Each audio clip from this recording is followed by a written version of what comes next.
Denver, fourth in the West. Some terrible news. Jamal Murray tore his ACL. The team just tweeting this out. He will be out indefinitely. Stephen A., I'll start with you. Kendrick Perkins back here with us. What does this mean for Denver?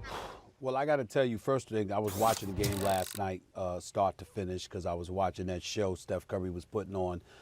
And I'm such a fan of Jamal Murray. I mean, he's such an unsung hero in the game of basketball. This brother shows up and shows out, averaged 26.5 points a game in the postseason last year, shoot 40% from three-point range this year. The brother's a marksman.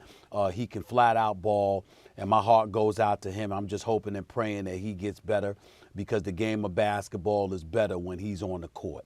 Having said all of that, my initial reaction is that it's over. Denver's chances of getting to the finals are ruined. But I will tell you this, upon further inspection, just thinking about it a little bit, Jamal Murray averages 16.5 shots a game. Guess who that means more shots for?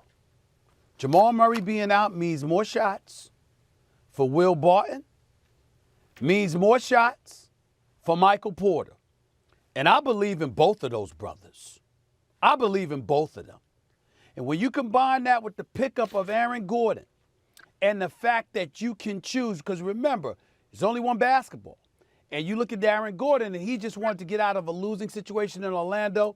He's been happier than a pig in mud since he's got to Denver, okay? And he's just been playing a role and defending and rebounding and helping out the Joker as much as he possibly can. But when you think about Jamal Murray being out, and it's a devastating loss, and their chances certainly don't improve without him, but do they have the talent to make up for his absence? Potentially.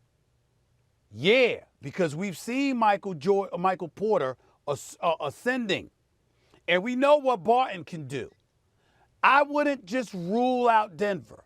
Again, it's a daunting task not to have your man from the perimeter. We know that Joker's the man, period, and then Jamal is number two. But I like Barton. I like Porter. And I like Aaron Gordon on this team. And I wouldn't just dismiss them. That much I will say. Stephen A., my brother, are you okay this morning? Yeah. You all right? I'm good. Because I've been seeing you and hearing you talk about people that need to be drug tested immediately. You might need to go take one yourself right now, all right? Because I'm not gonna complain about you for saying that. I'm not gonna complain about you for saying that. If I gotta go get drug tested, I gotta go get drug tested, all right? I know it's all right. First of all, I want to say I was watching Steph Curry in the game last night, and he was putting on his show and doing his thing. And when Jamal Murray went down, I said, you know what? I didn't want to say anything, but I said, that's not good. He tore his ACL, because I've been through it. Yeah. And I saw the way that he grabbed his knee, and I saw how he couldn't put no pressure on it. I knew he had tore his ACL just from my experience alone in 2010. Right. But I'm going to say this. The Denver Nuggets now are first-round exit, okay?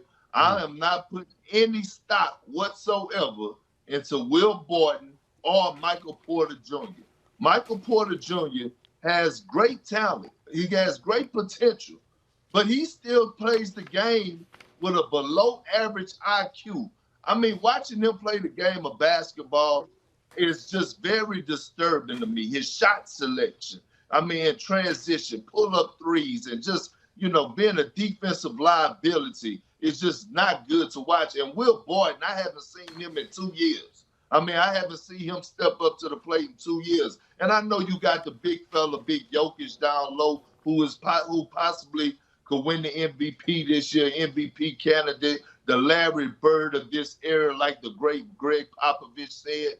But they are a first-round exit, especially in the Western Conference, without Jamal Murray. And to Max's point, man, I know he's going to love this.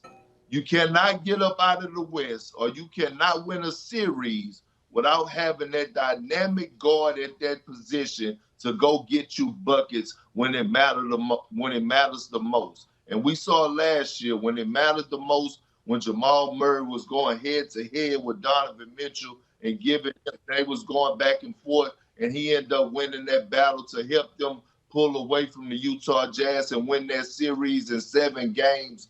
It was because of Jamal Murray. Jokic handled it and did his part against Rudy Gobert and took him to the school, put him over his lap, and gave him a good spanking in that series. But they need Jamal Murray. Without Jamal Murray, they are a first-round exit, okay? Well, Let's make it very clear. I didn't have them going to the finals anyway, and I'm not going that far. I just don't think they'll be an easy out, particularly in the first round, no matter who they're going against. I don't think they'll be an easy out. That's number one. Number two, in terms of Barton, he is averaging nearly 13 points a game, 43% shooting, 38% from three-point range, and only 10 shots a game. So I'm looking at it from that perspective. I'm looking at it from Porter's perspective, and I'm saying you're going to have to bring your game to go up against them because the Joker is a problem, and him with Aaron Gordon is a problem. I agree with you. I don't have them going to the finals, but I certainly don't look at them as an easy out in the first round, particularly if you're hovering around that 4th or 5th seed, because who knows who you'll be going against at that particular moment in time. Now, again, if you're going against the Lakers and you got a healthy, Anthony Davis and LeBron James that come back later in the season, and they don't mind being a 4th seed, you're right, they going home in the first round. But everybody else, I don't know.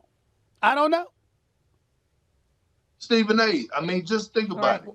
The top 4 teams in the Western Conference right now Utah, are the Phoenix, Jazz, Clippers, Lakers. Phoenix, Clippers, and then the Lakers will probably leap jump the Denver Nuggets, all right? So the Nuggets at the worst, in my opinion, will fall to number 6 when it's all said and done. So they'll be probably playing the Phoenix Suns or the Los Angeles Clippers. And I just don't see them even standing a chance without Jamal Murray in the playoff series. Thanks for watching ESPN on YouTube. For live streaming sports and premium content, subscribe to ESPN+.